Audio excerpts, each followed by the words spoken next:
دوسرا سوال یہ ہے کہ جو ترمذی میں 256 نمبر حدیث ہے جس میں ابن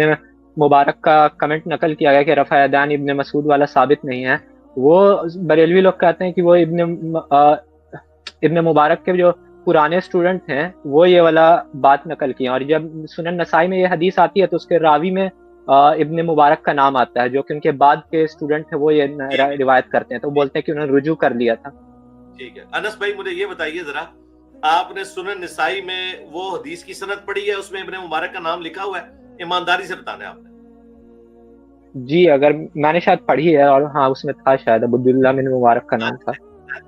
ویسے تو آپ پوری وہ چولیں لکھ کے لائے ہوئے ہیں اپنے کاغذ کے اوپر، ابن قیم کی، ابن تیمیہ کی، اور جب حدیث کی باری آ رہی ہے تو شاید کہہ رہے ہیں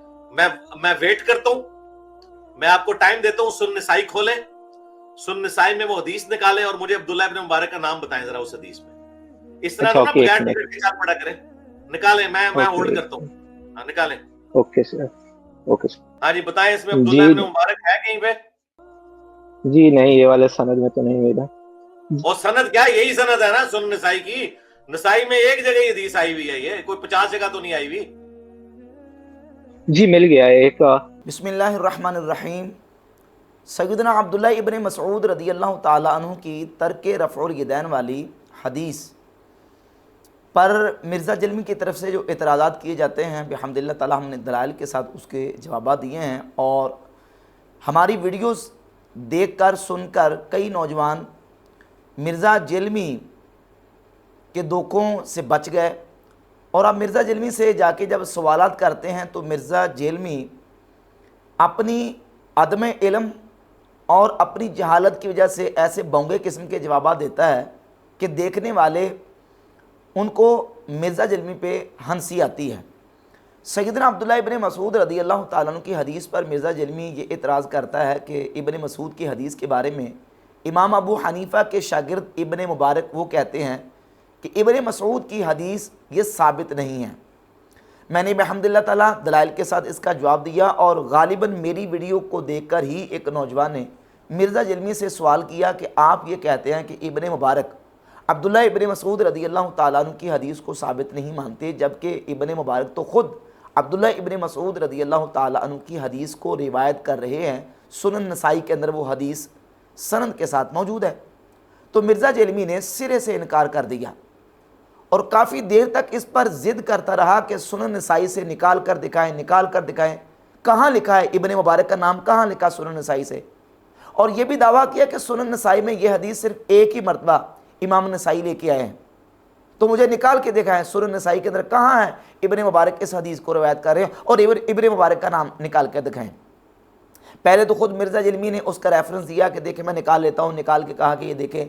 1059 نمبر حدیث ہے، اس میں تو ابن مبارک کا نام ہی نہیں ہے۔ اب وہ نوجوان بھی کنفیوز تھا، بہرحال اس نے پھر آخر میں جا کے اس کا نمبر بتا دیا کہ 1026 نمبر، 1026 نمبر بھی ہے، اور بعض نسخوں کے مطابق 1027 نمبر بھی ہے۔ یہ حدیث 1026 یا 27 نمبر سنن نسائی کے اندر موجود ہے، جس میں امام عبداللہ ابن مبارک وہ خود سیدنا عبداللہ ابن مسعود رضی اللہ تعالیٰ عنہ کی حدیث کو بیان کر رہے ہیں۔ تو اب اس کا مطلب واضح صاف ظاہر ہوتا ہے کہ جب ابن مبارک اس حدیث کو روایت کر رہے ہیں، اگر یہ روایت ابن مبارک کے نزدیک ثابت ہی سرے سے نہ ہوتی تو وہ ایک غیر ثابت شدہ روایت کو آگے لوگوں تک کس طرح پہنچا سکتے ہیں، اور ساتھ اس کے کہ اس روایت کا ثابت نہ ہونا بیان بھی نہیں کر رہے۔ امام نسائی جب اپنی سنن میں اس حدیث کو لے کے آئے، میرے پاس یہ البانی کی تحقیم کے ساتھ مکتبۃ المعارف ریاض سے چھپا ہوا نسخہ ہے، البانی نے اس حدیث کو صحیح بھی قرار دیا، 1026 نمبر۔ اسلام 360 جو وہابیوں کی ایپ ہے اس میں 1027 نمبر اس کا نمبر ہے۔ اخبرنا سوید بن نصر، امام نسائی کہتے ہیں کہ ہمیں سوید بن نصر نے یہ حدیث بیان کی، خبر دی، انبأنا عبداللہ ابن مبارک، اور سوید بن نصر جو عبداللہ ابن مبارک کے شاگرد ہیں وہ کہتے ہیں کہ ہمیں عبداللہ بن مبارک نے اس کی خبر دی، عن سفیان عن عاصم ابن کلیب عن عبد الرحمن بن الاسود عن علقمہ عن عبداللہ، یعنی امام عبداللہ ابن مبارک یہ حدیث امام سفیان ثوری سے اور سفیان ثوری عاصم بن قلیب سے، اور عاصم بن قلیب عبد الرحمن ابن اسود سے یہ حدیث بیان کر رہے ہیں، اور عبد الرحمن ابن اسود علقمہ سے، اور علقمہ سیدنا عبداللہ ابن مسعود رضی اللہ تعالی عنہ سے حدیث بیان کرتے ہیں، اور عبداللہ ابن مسعود رضی اللہ تعالی عنہ فرماتے ہیں الا اخبرکم بصلاۃ رسول اللہ صلی اللہ علیہ وآلہ وسلم، کیا میں تمہیں رسول اللہ صلی اللہ علیہ وآلہ وسلم کی نماز کی خبر دوں کہ حضور کس طرح نماز پڑھتے تھے؟ قال، تو آپ نے کہا، فقام، آپ کھڑے ہوئے، فرفع یدیہ اول مرۃ، وہ اول مرتبہ نماز کے شروع میں آپ نے اپنے ہاتھوں کو اٹھایا، ثم لم یعد، پھر آپ نے دوبارہ نماز میں اپنے ہاتھوں کو نہیں اٹھایا، نہ رکوع جاتے، نہ رکوع سے اٹھتے، نہ سجدے جاتے، نہ سجدے سے اٹھتے، نہ ہر تکبیر کے وقت، صرف نماز کے شروع کے وقت اول مرتبہ اپنے ہاتھوں کو اٹھایا اور یہ خبر دے دی کہ یہ رسول اللہ صلی اللہ علیہ وآلہ وسلم کی نماز ہے۔ اور سیدنا عبداللہ ابن مسعود رضی اللہ تعالیٰ عنہ یہ وہ جلیل القدر صحابہ میں سے ہیں کہ خلفائے راشدین کے بعد سب سے بڑے عالم صحابی، جن کے بارے میں صحیح بخاری کے اندر 3762 نمبر حدیث ہے۔ سیدنا حذیفہ ابن یمان رضی اللہ تعالی عنہ سے تابعی نے پوچھا کہ ہمیں نبی پاک صلی اللہ علیہ وآلہ وسلم کے صحابہ میں سے اس صحابی کا پتہ بتائیں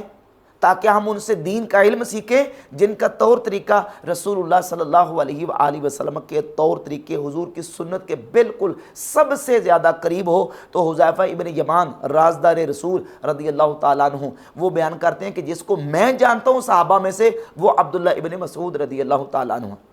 یہ عبداللہ ابن مسعود وہ ہیں کہ جن کے بارے میں نبی پاک صلی اللہ علیہ وآلہ وسلم کی صحیح بخاری میں 4999 نمبر حدیث ہے کہ حضور علیہ الصلوۃ فرماتے ہیں خذوا القرآن من اربع، میرے 4 صحابہ سے قرآن سیکھو، اور پہلا نام حضور نے عبداللہ بن مسعود کا بیان فرمایا۔ صحیح بخاری کی 5000 نمبر حدیث ہے کہ سیدنا عبداللہ ابن مسعود فرماتے ہیں مجھے اللہ کی قسم ہے کہ صحابہ جانتے ہیں کہ میں سب سے زیادہ قرآن کو جاننے والا ہوں، کیونکہ میں نے 70 سے زیادہ صورتیں رسول اللہ صلی اللہ علیہ وآلہ وسلم کے مبارک منہ سے سیکھی ہوئی ہیں۔ وہ عبداللہ ابن مسعود فرماتے ہیں کہ میں تمہیں رسول اللہ کی نماز کی خبر دوں، اور نماز پڑھ کے دکھائی، اور نماز کے صرف شروع میں رفع الیدین کیا، باقی پوری نماز میں رفع الیدین نہیں کیا۔ یہ عبداللہ ابن مسعود کی حدیث صحیح ہے۔ ناصر الدین البانی نے اس حدیث کو صحیح قرار دیا۔ امام ترمذی جب جامع ترمذی میں یہ حدیث لے کے آئے تو ایک نسخے کے مطابق امام ترمذی نے اس حدیث کو حسن قرار دیا، اور دوسرے نسخہ کے اندر لکھا کہ حسن صحیح، دوسرے نسخہ کے اندر حسن صحیح قرار دیا ہے۔ امام ترمذی بھی خود عبداللہ ابن مسعود رضی اللہ تعالی عنہ کی حدیث کو حسن صحیح قرار دیتے ہیں، اور اس حدیث کو امام عبداللہ ابن مبارک نے خود بیان کیا۔ اب مرزا جلمی یہ ثابت کرتا ہے کہ ابن مبارک جو ہے وہ عبداللہ ابن مسعود رضی اللہ تعالیٰ عنہ کی حدیث کو وہ ثابت نہیں مانتے تھے۔ جب ابن مبارک ثابت ہی نہیں مانتے تھے تو وہ سوید بن نصر کو کیوں بتا رہے ہیں یہ حدیث، اس حدیث کی خبر کیوں دے رہے ہیں؟ اور خبر دے رہے تھے تو ساتھ یہ کیوں نہیں بتایا کہ یہ حدیث ثابت نہیں ہے، یہ حدیث جو نا وہ اس کا ثبوت نہیں ہے؟ ساتھ یہ بھی بتاتے۔ ساتھ نہ بتانا اس بات کی دلیل ہے کہ سوید بن نصر جو کہ امام عبداللہ ابن مبارک کے جدید و سماع شاگرد ہیں، جنہوں نے بعد میں عبداللہ ابن مبارک سے احادیث کو سنا، وہ خود عبداللہ ابن مبارک سے اس حدیث کو روایت کر رہے ہیں، اور عبداللہ ابن مبارک کے بارے میں بتا رہے ہیں کہ انہوں نے ان کو اس حدیث کی خبر دی۔ دراصل مسئلہ یہ ہے کہ عبداللہ ابن مبارک کی جو جرح عبداللہ ابن مسعود رضی اللہ تعالیٰ کی حدیث کے حوالے سے اس کے مختلف جوابات ہیں۔ ایک جواب تو یہ ہے کہ جامع ترمذی میں 256 نمبر حدیث کے نیچے جو تبصرہ ہے کہ عبداللہ ابن مسعود کی حدیث ثابت نہیں ہے، اس میں اس متن پر بحث ہے جو متن ان النبی صلی اللہ علیہ وآلہ وسلم لم یرفع یدیہ الا فی اول مرۃ، یہ متن اور ہے، اور الا اصلی بکم صلاۃ رسول اللہ صلی اللہ علیہ وآلہ وسلم یہ متن اور ہے، الا اخبرکم بصلاۃ رسول اللہ صلی اللہ علیہ وآلہ وسلم یہ متن اور ہے۔ ہم جو متن بیان کر رہے ہیں وہ ہے الا اخبرکم بصلاۃ رسول اللہ صلی اللہ علیہ وآلہ وسلم یا الا اصلی بکم صلاۃ رسول اللہ صلی اللہ علیہ وآلہ وسلم، اور ابن مبارک کا جو کلام ہے وہ اس متن پر ہے ان النبی صلی اللہ علیہ وآلہ وسلم لم یرفع یدیہ الا فی اول مرۃ، کہتے ہیں یہ متن ثابت نہیں ہے۔ اور یہ بات بھی ابن مبارک کی اس متن پر یہ بھی اس وقت تھی کہ جب وہ یوں کہہ لیں کہ جوانی کی حالت میں ہوں گے، یا یوں کہہ لیں کہ جب یہ حدیث ان کے علم میں نہیں تھی۔ اس کا ایک جواب یہ بھی ہو سکتا ہے، اور دلیل اس کی یہ ہے کہ ابن مبارک سے یہ تبصرہ ان کے قدیم و سما شاگرد سفیان بن عبد الملک روایت کر رہے ہیں، اور جب یہ حدیث روایت کرنے کی باری آتی ہے تو ابن مبارک کے شاگرد سوید بن نصر سنن نسائی کے اندر 1026 یا 1027 نمبر جو سند ہے اس کے اندر سوید بن نصر خود ابن مبارک سے عبداللہ ابن مسعود رضی اللہ تعالیٰ عنہ والی حدیث کو بیان کر رہے ہیں۔ جو قدیم و سما شاگرد، جو پہلے کے شاگرد ہیں، وہ یہ تبصرہ ذکر کرتے ہیں، لیکن جو جدید السما یعنی نئے شاگرد ہیں، بعد میں 40 45 یا 50 سال کی عمر میں تقریباً، یعنی بعد والی عمر میں جو شاگرد ہیں، وہ عبداللہ ابن مبارک سے اس حدیث کو خود روایت کر رہے ہیں، جو اس بات کی دلیل ہے کہ عبداللہ ابن مبارک نے یا تو ان کا کلمات سے اور اس تبصرہ سے رجوع کر لیا تھا، یا یہ ہے کہ اس وقت ابن مبارک کے علم میں یہ حدیث نہیں تھی، جب ان کو کسی نے روایت کی، حدیث ان کے سامنے آ گئی تو اس حدیث کو خود انہوں نے روایت کیا ہے، جو کہ اس بات کی دلیل ہے کہ سوید بن نصر کہتے ہیں کہ انبأنا عبداللہ ابن مبارک، عبداللہ ابن مبارک نے ہمیں اس حدیث کی خبر دی، ہمیں یہ حدیث بتائی، تو یہ بالکل واضح ہے کہ عبداللہ ابن مبارک رحمہ اللہ اس حدیث کو خود روایت کرتے ہیں۔ مرزا جلمی نے اپنی واضح جہالت کا ثبوت دیا، پہلے تو یہ مان ہی نہیں رہا، پہلے تو تسلیم ہی نہیں کر رہا کہ عبداللہ ابن مبارک نے اس حدیث کو روایت کیا ہے، وہ بحمد اللہ تعالیٰ سنن نسائی کے اندر موجود ہے کہ روایت کیا ہے، اور ضد پکڑی اس لڑکے کو بار بار یہ کہہ رہا ہے کہ نکال کے دکھاؤ، میں تمہیں ٹائم دیتا ہوں نکال کے دکھاؤ، اور اس نے پھر بعد میں آخر میں نکال کے دکھا دی۔ تو اب مرزا جلمی نے پھر یو ٹرن لیا اور کہتا ہے کہ کسی حدیث کو روایت کرنا اس بات کی دلیل نہیں ہے کہ وہ حدیث ان کے نزدیک صحیح ہو۔ پہلے تو تم مان ہی نہیں رہے تھے کہ عبداللہ ابن مبارک نے اس حدیث کو روایت کیا ہے۔ اس سے واضح ہوتا ہے کہ مرزا جلمی جو ہے وہ حدیث کی سند کے حوالے سے کوڑا ہے اور نہ بلد اور نہ آشنا ہے، حدیث کی سند کے اندر ان کا نام موجود ہے، اور اب جب ثابت ہو گیا تو اب کہتا ہے کہ اس کا مطلب یہ نہیں کہ وہ اس حدیث کو صحیح بھی سمجھتے تھے۔ بھائی اگر صحیح نہیں سمجھتے تھے، ثابت نہیں مانتے تھے، تو وہ ساتھ یہ کہتے کہ یہ حدیث ثابت نہیں ہے، حالانکہ ایسی کوئی بات انہوں نے نہیں کی۔ اور پھر یہ کہتا ہے کہ امام بخاری نے عبداللہ ابن مبارک اور امام اعظم ابو حنیفہ رحمۃ اللہ تعالیٰ علیہما ان دونوں کا مناظرہ ذکر کیا ہے۔ اچھا، امام بخاری نے ذکر کیا تو اس کی سند بھی ذکر کی ہے؟ سند ذکر نہیں کی۔ امام بخاری سے لے کر امام عبداللہ ابن مبارک تک جو کئی سالوں کا فرق ہے، وہ فرق کس نے بتانا ہے؟ وہ فرق کس نے ختم کرنا ہے؟ وہ سند نے بتانا ہے، سند نے ختم کرنا ہے۔ اور امام بخاری اس واقعہ کی سند ذکر نہیں کرتے، اور جس واقعہ کی سند نہ ہو مرزا جلمی کہتا ہے یہ چھڑولا ہے۔ تو اب نام دے خود، اس کو کیا نام دے گا؟ سند ہی مذکور نہیں، امام بخاری نے ذکر ہی نہیں کی سند۔ اور اگر سند لے کے آتے ہو، جیسا کہ تمہارے بابا زبیر علی زئی نے کتاب السنہ کا حوالہ دیا ہے، کتاب السنہ لعبداللہ ابن احمد ابن حنبل، اس میں سند مذکور ہے، لیکن سند کے ساتھ متن بھی اور ہے۔ اس کے اندر متن یہ ہے، قال ابو حنیفہ لابن المبارک، امام ابو حنیفہ نے عبداللہ ابن مبارک سے کہا، ترفع یدیک فی کل تکبیرۃ کأنک ترید ان تطیر،